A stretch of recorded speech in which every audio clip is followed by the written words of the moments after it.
বাংলা সাহিত্যে প্রথম সার্থক মনস্তাত্ত্বিক উপন্যাস হলো বিষবৃক্ষ।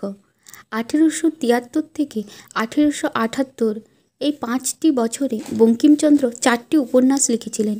বিষবৃক্ষ, চন্দ্রশেখর, রজনী, কৃষ্ণকান্তের উইল। আর এই সময় তার কবি প্রতিভা সর্বোচ্চ শিখরে উঠেছিল।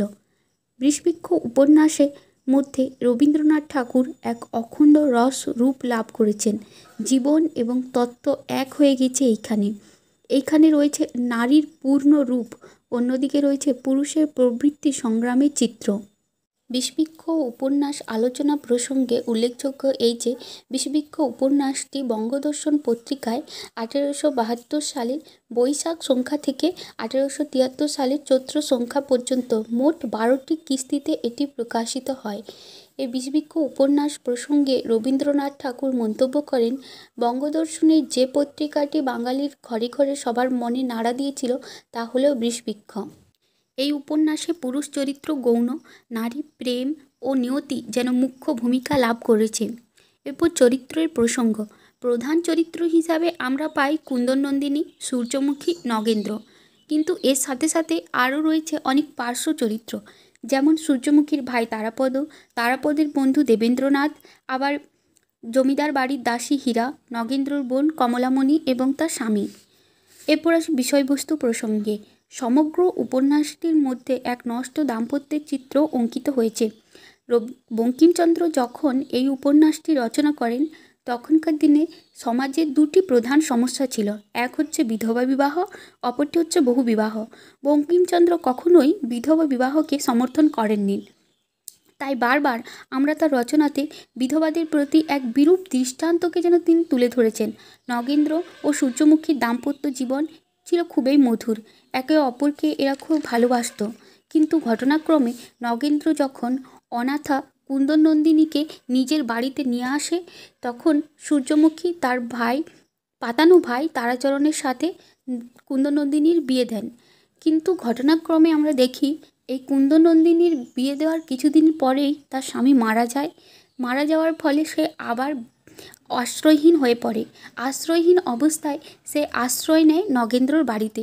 এখানে উপন্যাসিক নিজে জানান যে নগেন্দ্র ও সূর্যমুখী কুন্দননন্দিনীকে যেদিন আশ্রয় দিয়েছিল সেদিনেই বিষবৃক্ষের বীজ বপন করেছিল। আর এখন সেই বীজ প্রস্ফুটিত হয়ে চারাগাছে পরিণত হলো। আর এই চারাগাছ পরবর্তীকালে বড় হয়ে তার শিকড় ছড়িয়ে সমগ্র সংসারকে নষ্ট করে দেবে। এছাড়াও সমগ্র উপন্যাসের মধ্যে আমরা দেখতে পারি একটা স্বপ্নের প্রসঙ্গ রয়েছে। যে রাত্রে কুন্দননন্দিনীর বাবা মারা যায় সেই রাত্রে তার মৃতা মা তার স্বপ্নে আসে এবং তার সাথে যেতে বলে, কিন্তু কুন্দননন্দিনী যেতে চায় না, তো সে বাঁচতে চায়। কুন্দননন্দিনী ছিল অপরূপ সুন্দরী।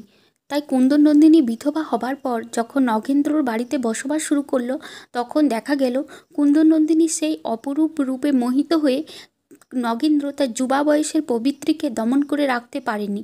ফলে বারবার অনিচ্ছা সত্ত্বেও সে আকৃষ্ট হয়েছে কুন্দননন্দিনীর প্রতি।